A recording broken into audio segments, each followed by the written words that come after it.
पुत्रदा एकादशी महात्म्य। धर्मराज युधिष्ठिर ने भगवान श्री कृष्ण से एकादशियों के व्रत, उनके नाम व विधियों के बारे में जब भी प्रश्न किए, भगवान श्री कृष्ण द्वारा उन्हें रोचक व ज्ञानवर्धक उत्तर मिले। जब श्रावण माह के कृष्ण पक्ष की एकादशी का वर्णन पा लिया तो भगवान से विनयपूर्वक निवेदन करते हुए कहा कि हे जनार्दन, आपके द्वारा दी गई एकादशी विषयक जानकारियों को मैंने मन लगाकर सुना है। कृपया आप मुझे श्रावण माह के शुक्ल पक्ष की एकादशी के विषय में बतलाइए। श्री मधुसूदन बोले, हे राजन, आप शांतिपूर्वक श्रावण माह के शुक्ल पक्ष की एकादशी की कथा सुनिए, जिसके सुनने मात्र से वाजपेय यज्ञ का फल मिलता है। द्वापर युग के प्रारंभ में महिष्मति नाम की नगरी में महीजित नाम का राजा था, जो संतानहीन था। इस कारण वह सदा दुखी रहता था। उसे अपना राज्य दुखदायी लगता था। पुत्र के अभाव में इस लोक और परलोक दोनों में सुख नहीं है। एक दिन राजा ने अपनी प्रजा को संबोधित करते हुए कहा कि हे प्रजाजनों, मैंने कभी अपने जीवन में पाप आचरण नहीं किया है और न ही प्रजा से कभी धन एकत्र किया है।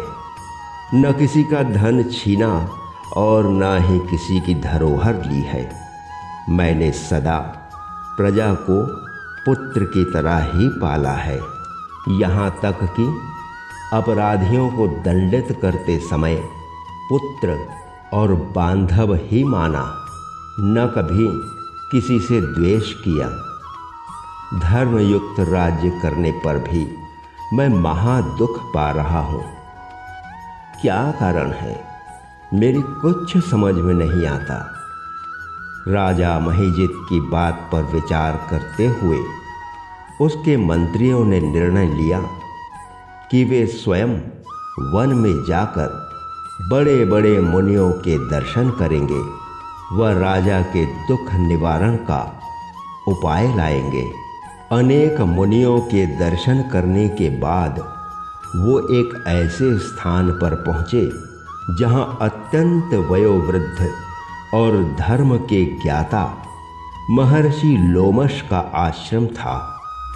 सभी ने महर्षि को यथा योग्य प्रणाम किया। वह महर्षि के सम्मुख बैठ गए। वे कहने लगे, हे देव, हमारे अहोभाग्य हैं कि आपके दर्शन हुए। लोमश ऋषि ने कहा, सज्जनों, आप लोगों की विनय व सद्व्यवहार से मैं अति प्रसन्न हूँ। आप लोग अपने आने का कारण बतलाइए। मैं अपनी शक्ति के अनुसार आपकी सहायता अवश्य करूँगा, क्योंकि मनुष्य देह परोपकार के लिए ही बना है। लोमश ऋषि के वचनों को सुन उन्होंने विनयपूर्वक निवेदन किया, हे महर्षि, आप हमारे लिए ब्रह्मा से भी बढ़कर हैं। महिष्मति नामक नगरी का धर्मपरायण राजा महीजित है। प्रजा का सदा पुत्र के समान पालन करने के बाद भी वह पुत्रहीन है। इस कारण वह सदा दुखी रहते हैं। हम लोग उन्हीं की प्रजा हैं। प्रजा राजा के सुख को सुख और दुख को दुख माने, यही प्रजा का कर्तव्य है। हे महर्षि, राजा के पुत्र ना होने का कारण जब नहीं पाया तो हम आपकी शरण में आए हैं। हमें विश्वास है कि आप हमारे कष्ट का निवारण अवश्य करेंगे। अतः कृपया राजा के पुत्र प्राप्ति का उपाय बतलाएं। महर्षि लोमश ने एक क्षण के लिए नेत्र बंद किए और राजा के पूर्व जन्मों पर विचार करने लगे। विचार करके बोले, हे सज्जनों, यही राजा पूर्व जन्म में अत्यंत निर्धन था। वह बुरे कर्म करता था। एक दिन ज्येष्ठ माह के शुक्ल पक्ष की द्वादशी को दोपहर के समय 2 दिन का भूखा व प्यासा होने पर एक जलाशय में जल पीने गया। वहाँ उसी समय की ब्याही गाय जल पी रही थी। उसने गाय को प्यासी ही वहाँ से हटा दिया। वह स्वयं जल पीने लगा। सज्जनों, इसी अपराध के कारण तुम्हारे राजा को ये कष्ट भोगने पड़ रहे हैं। एकादशी के दिन भूखा रहने से उसे राजा होना पड़ा और प्यासी गाय को हटाने से पुत्रहीन होना पड़ा।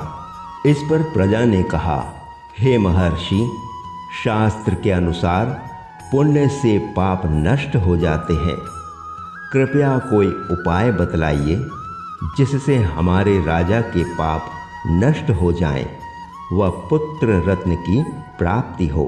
इस पर लोमश महर्षि बोले, हे सज्जनों, यदि आप लोग श्रावण मास के शुक्ल पक्ष की एकादशी का व्रत करो व रात्रि जागरण करो तो उसके प्रभाव से राजा को पुत्र रत्न मिलेगा। सभी ने नगर में आकर एकादशी का व्रत किया व उसका पुण्य राजा को समर्पित कर दिया। पुण्य के प्रभाव से रानी ने गर्भ धारण किया व समय आने पर एक अत्यंत तेजस्वी पुत्र को जन्म दिया। हे राजन, इसीलिए इस एकादशी का नाम पुत्रदा एकादशी है। विधि पूर्वक व्रत करने से इस लोक में सुख व परलोक में स्वर्ग मिलता है। श्री राधे, श्री राधे। जय श्री कृष्ण।